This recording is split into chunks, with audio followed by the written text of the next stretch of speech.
दोस्तों नमस्कार। चंद्रा इंस्टीट्यूट के द्वारा निर्धारित इस वीडियो क्लास में मैं अतुल मिश्रा आप सबका स्वागत करता हूं।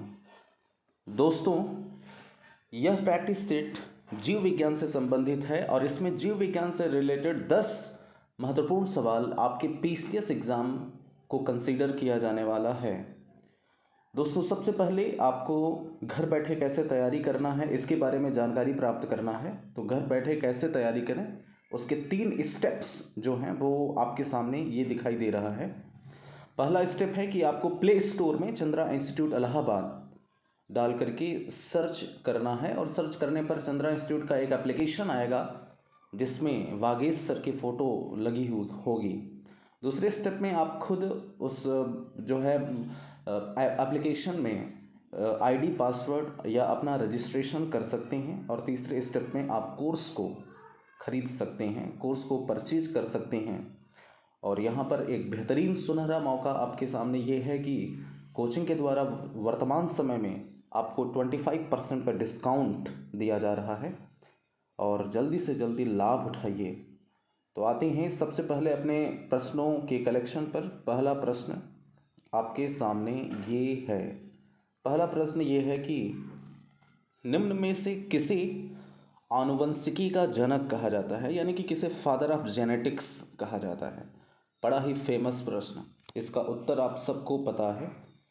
इसका उत्तर होगा मेंडल। मेंडल को का पूरा नाम जो है वो ग्रेगर जॉन मेंडल है और इनकी जन्म जो हुई थी वो ऑस्ट्रिया देश में हुआ था और 22 जुलाई 1822 ईस्वी में इनकी जन्म हुई थी। और इन्होंने सबसे पहले जेनेटिक्स के नियम या रूल ऑफ जेनेटिक्स की डिस्कवरी किया था, इसलिए इन्हें फादर ऑफ जेनेटिक्स कहा जाता है। अब आते हैं दूसरे प्रश्न पर। दूसरा प्रश्न आपके सामने ये है। दूसरा प्रश्न, मेंडल ने अपने आनुवंशिकी संबंधी प्रयोग किस पौधे पर किए थे। तो दोस्तों यहाँ पर जो मटर का पौधा यानी कि बी ऑप्शन आपका सही है। मेंडल ने मटर के पौधों पर एक्सपेरिमेंट किया था और मटर के 7 लक्षणों को लेकर के 7 कैरेक्टरिस्टिक्स को लेकर के इन्होंने अपना एक्सपेरिमेंट किया था और इन्होंने एक पुस्तक लिखी थी। मतलब एक्सपेरिमेंट करने के बाद इन्हें जो जानकारी प्राप्त हुई थी उन्होंने उस पुस्तक में उस सारी इन्फॉर्मेशन को पब्लिश किया था और उस पुस्तक का नाम भी एग्ज़ाम में बहुत पूछा जाता है। उस पुस्तक का नाम है an experiment in plant hybridisation, यानी कि पौधों पर संकरण प्रयोग नामक पुस्तक की रचना की थी, इसलिए इन्हें फादर ऑफ जेनेटिक्स भी कहा जाता है। और यह पुस्तक जो है वो 1856 इन्होंने एक्सपेरिमेंट जो किया था वो लगातार इन्होंने 8 वर्षों तक एक्सपेरिमेंट किया था। 1856 से लेकर के 1864 ईस्वी तक इन्होंने एक्सपेरिमेंट किया था। दोस्तों आते हैं तीसरे प्रश्न पर। तीसरा प्रश्न आपके सामने ये है कि मेंडल ने आनुवंशिकता संबंधी नियम किन प्रयोगों के आधार पर दिए थे। बड़ा ही अच्छा प्रश्न है और यहाँ पर देखिए कि दो ऑप्शन दिए गए हैं कि कौन कौन से प्रयोग थे। पहला है मोनोसंकरीय क्रॉस जिसे मोनोहाइब्रिड क्रॉस कहते हैं और दूसरा है द्विसंकरीय क्रॉस जिसे डाई हाइब्रिड क्रॉस कहते हैं। जिन लोगों को पता होगा कि what is monohybrid cross and what is dihybrid cross तो उनको ज़्यादा दिक्कत नहीं हुई होगी, लेकिन जिनको नहीं पता है वो जान लें कि जब एक ही कैरेक्टरिस्टिक्स को लेकर के, एक ही कॉन्ट्रास्टिंग कैरेक्टरिस्टिक्स को लेकर के जब क्रॉस करवाया जाता है तो उसे बोला जाता है मोनोहाइब्रिड। और जब दो कॉन्ट्रास्टिंग कैरेक्टर्स को लेकर के क्रॉस कराया जाता है तो उसे बोला जाता है डाई हाइब्रिड क्रॉस। एक कॉन्ट्रास्टिंग कैरेक्टर का मतलब होता है कि एक विपरीत लक्षण, जैसे अगर कोई पौधा एक लंबा है तो दूसरा बौना पौधा। और दो कॉन्ट्रास्टिंग कैरेक्टर का मतलब हो गया कि दो विपरीत लक्षण, यानी कि अगर एक कोई पौधा लंबा है और उसके पुष्प लाल हैं तो उसका क्रॉस होगा बौने पौधे से, या क्योंकि लंबा का विपरीत लक्षण बौना हो जाएगा और लाल का विपरीत लक्षण सफ़ेद हो जाएगा। तो इन दोनों के बीच में जब क्रॉस होता है, यानी कि दो कैरेक्टर्स को लेकर के जब कोई क्रॉस कंसीडर होता है तो उसे डाई हाइब्रिड क्रॉस कहते हैं। और आपसे यहाँ पर प्रश्न यही पूछा गया था कि मेंडल ने अपने जेनेटिक्स के नियम में इन दोनों क्रॉस में से किन क्रॉसों को लेकर के एक्सपेरिमेंट किया था। तो यहाँ पर इन्होंने दोनों क्रॉस को लेकर के एक्सपेरिमेंट किया था, इसलिए यहाँ पर आपका सी ऑप्शन सही है। सी ऑप्शन जहाँ पर दिया गया है कि पहला और दूसरा दोनों, इसलिए आपका ये सी ऑप्शन सही है। इन्होंने दोनों क्रॉस को लेकर के अपना एक्सपेरिमेंट किया था। दोस्तों आते हैं तीसरे प्रश्न पर, चौथे प्रश्न पर। चौथा प्रश्न आपके स्क्रीन पर ये है। प्रश्न ये है कि निम्नलिखित में मेंडल के नियम का अपवाद क्या है। तो मेंडल ने दो नियम बताए थे और उन दो नियम में जनरली ये बात कही गई थी कि जब किसी दो विपरीत लक्षणों के बीच में क्रॉस होता है तो पहली पीढ़ी में वही लक्षण दिखाई देते हैं जो लक्षण प्रभावित होता है। यानी अगर एक लंबा पौधा है और एक दूसरा बौना पौधा है, तो जब लंबे और बौने पौधे के बीच में क्रॉस होगा तो पहले जनरेशन में जो पौधा होगा वो लंबा ही होगा, क्योंकि लंबा वाला कैरेक्टरिस्टिक्स जो होता है वो एक डोमिनेंट कैरेक्टर होता है, एक प्रभावी लक्षण होता है, और पहले पीढ़ी में प्रभावी लक्षण ही विकसित होते हैं। लेकिन इन नियमों के दो अपवाद हैं, दो एक्सेप्शन हैं। पहला है अपूर्ण प्रभाविता और दूसरा है समप्रभाविता। तो अपूर्ण प्रभाविता जिसे इनकम्प्लीट डोमिनेंस कहते हैं और समप्रभाविता जिसे को डोमिनेंस कहते हैं। यहाँ पर ध्यान दीजिएगा कि अपूर्ण प्रभाविता वह लक्षण होता है जिसमें प्रभाविता का जो लक्षण होता है वो अपूर्ण हो जाता है, इनकम्प्लीट हो जाता है। जैसे मान लीजिए कि कोई लाल पुष्प है और कोई सफेद पुष्प है। लाल और सफेद पुष्प के बीच में जब क्रॉस करवाया गया तो पता चला कि सफेद वाला जो लक्षण है वो लाल वाले लक्षण को थोड़ा सा अपूर्ण कर दिया। मेंडल के अकॉर्डिंग जब लाल और पुष्प पौधों के बीच में क्रॉस हुआ तो पहली जनरेशन में जो पौधा होना चाहिए वो लाल पुष्प वाला ही होना चाहिए, क्योंकि लाल पुष्प जो है वो प्रभावी है। लेकिन अपूर्ण प्रभाविता में लाल का रंग थोड़ा सा अपूर्ण हो गया और पहली पीढ़ी में गुलाबी रंग के पौधे दिखाई दिए, जिसे अपूर्ण प्रभाविता कहते हैं। तो इस तरीके से अपूर्ण प्रभाविता और समप्रभाविता दोनों मेंडल के नियम का अपवाद है, इसलिए यहां पर आपका सी ऑप्शन सही होगा। दोस्तों आते हैं पांचवें प्रश्न पर। पांचवा प्रश्न आपके सामने ये है। पांचवा प्रश्न ये है कि निम्नलिखित में से किसे रक्तस्राव यानी कि ब्लीडर्स डिजीज भी कहा जाता है। एकदम आपको पता है, हीमोफीलिया एक प्रकार का जेनेटिक डिसऑर्डर है, एक प्रकार का जेनेटिक डिजीज है जिसमें रोगी की रुधिर का थक्का नहीं बन पाता और अत्यधिक रक्तस्राव होने से रोगी की मृत्यु हो जाती है, इसलिए इसे ब्लीडर्स डिजीज के नाम से भी जाना जाता है। दोस्तों आते हैं नेक्स्ट प्रश्न पर। छठवां प्रश्न आपके सामने ये रहा, बहुत ही महत्वपूर्ण प्रश्न है। दोस्तों यहाँ पर ध्यान दीजिए कि कुछ दो कथन दिए गए हैं, दोनों कथनों को ध्यान से पढ़ना है हमें। वर्णांधता, पहला कथन, वर्णांधता को लाल हरा अंधापन भी कहा जाता है और वर्णांधता एक्स लिंग संलग्न है। यहाँ पर ध्यान दीजिएगा, वर्णांधता एक प्रकार का जेनेटिक डिसऑर्डर है जिसमें रोगी लाल और हरे रंग को रिकॉग्नाइज नहीं कर पाता, लाल और हरे रंग को पहचान नहीं पाता। दूसरी चीज, वर्णांधता रोग मैंने कहा कि जेनेटिक डिसऑर्डर है, यानी कि इसके जो जीन होते हैं वो गुणसूत्रों पर पाए जाते हैं, और आपको पता है कि गुणसूत्र दो टाइप के हैं, एक एक्स और दूसरा वाई। तो प्रश्न ये है कि वर्णांधता के जीन किस गुणसूत्र पर पाए जाते हैं। तो यहां पर याद रखिएगा कि वर्णांधता के जीन एक्स गुणसूत्र पर ही पाए जाते हैं।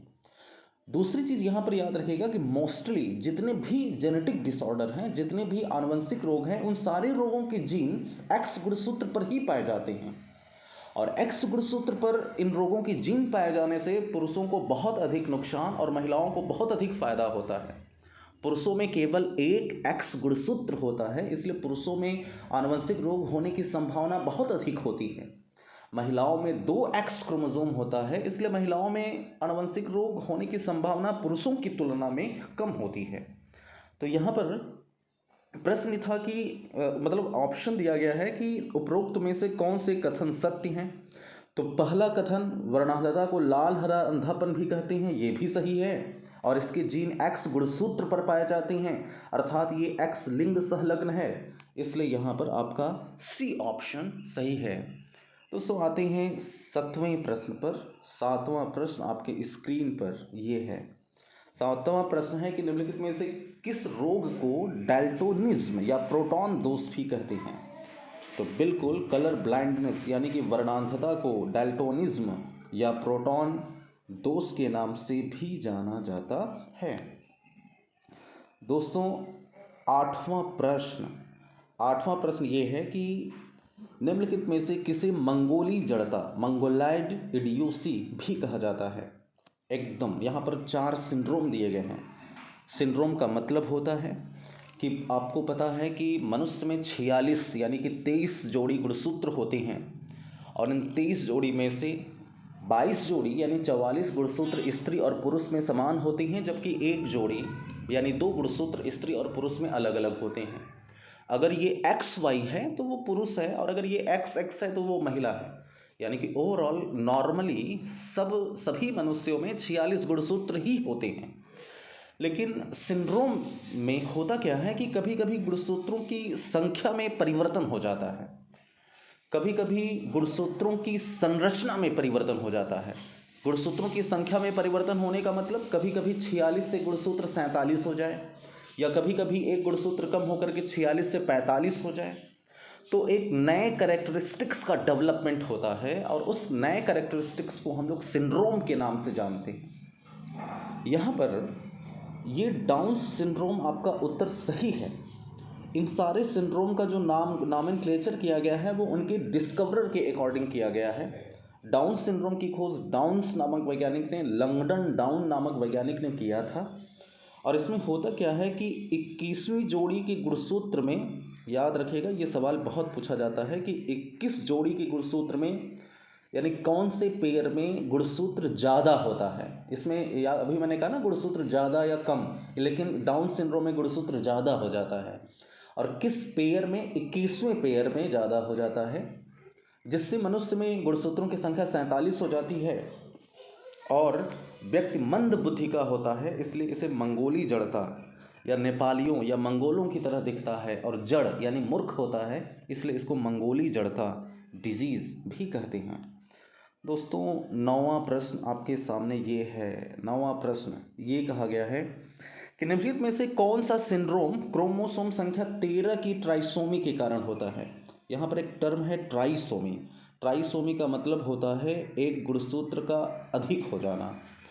कभी कभी मोनोसोमी भी एक टर्म है और मोनोसोमी का मतलब होता है एक गुणसूत्र का कम हो जाना। ट्राइसोमी मतलब ज़्यादा हो जाना। एक जोड़ी में 2 ही गुणसूत्र होते हैं, तो ट्राइसोमी में अगर एक ज़्यादा हो गया तो वो ट्राई यानी 3 हो गया, और मोनोसोमी में 2 में से एक कम हो गया तो यानी 1 हो गया, तो इसे मोनोसोमी कहते हैं। तो यहाँ पर आपका उत्तर जो सही होगा वो पाटौज सिंड्रोम सही होगा। 13वें जोड़ी के गुणसूत्र में जब एक जोड़ी गुणसूत्र और जुड़ जाता है तो जो नया करेक्टरिस्टिक्स डेवलप होता है उसकी खोज पाटौ नामक वैज्ञानिक ने किया था, इसलिए उनके नाम पर इसका नाम रख दिया गया है पाटौज सिंड्रोम। दोस्तों अंतिम प्रश्न आपके सामने ये है, बहुत ही अच्छा प्रश्न, 10वां प्रश्न। अल्केप्टेनुरिया रोग एंजाइम की कमी से होने वाला आनुवंशिक रोग है। ये कथन पर हमें विचार करना है। पहला कथन है कि अल्केप्टेनुरिया रोग एंजाइम की कमी से होने वाला आनुवंशिक रोग है, और दूसरा कथन है टर्नर सिंड्रोम से पीड़ित महिलाओं का कद छोटा तथा जननांग अविकसित होते हैं। टर्नर सिंड्रोम के बारे में सबसे पहले हम अल्केप्टेनुरिया के बारे में आपको बताते हैं। अल्केप्टेनुरिया एक एंजाइम की कमी से होने वाला डिजीज़ होता है। जनरली हमारे बॉडी में एक अमीनो एसिड होता है या जिसका नाम है होमोजेनेटिसिक एसिड। उस अमीनो एसिड का नाम मैं लिख दे रहा हूँ,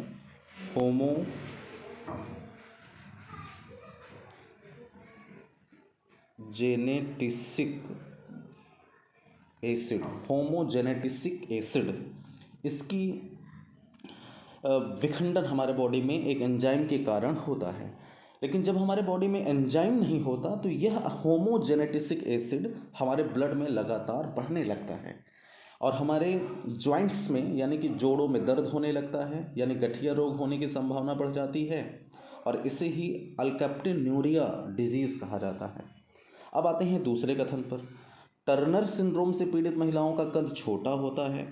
तो यहाँ पर ध्यान दीजिएगा कि टर्नर सिंड्रोम में गुणसूत्रों की संख्या 45 हो जाती है और ये महिलाओं में होता है, जिसमें से 44 गुणसूत्र ऑटोसोम जो कि स्त्री और पुरुष में समान होता है और एक एक्स गुणसूत्र इसमें गायब हो जाता है जिसे X0 बोल देते हैं।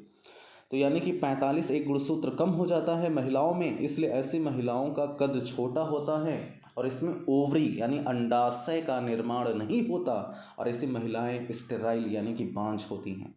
तो यहाँ पर आपके दोनों कथन सत्य हैं। प्रश्न यही था कि निम्नलिखित में से कौन सा कथन सत्य है, तो दोनों कथन सत्य हैं, इसलिए यहाँ पर आपका सी उत्तर सही है। ए और बी यानी ए पहला और दूसरा दोनों सत्य है। तो दोस्तों कैसा लगा ये ज़रूर आप बताइएगा, ताकि हमें भी थोड़ा सा प्रेरणा मिलती रहे। और बाकी कोचिंग आपके साथ हमेशा हर कदम पर, आपके हर मोड़ पर आपका साथ देने के लिए तैयार है।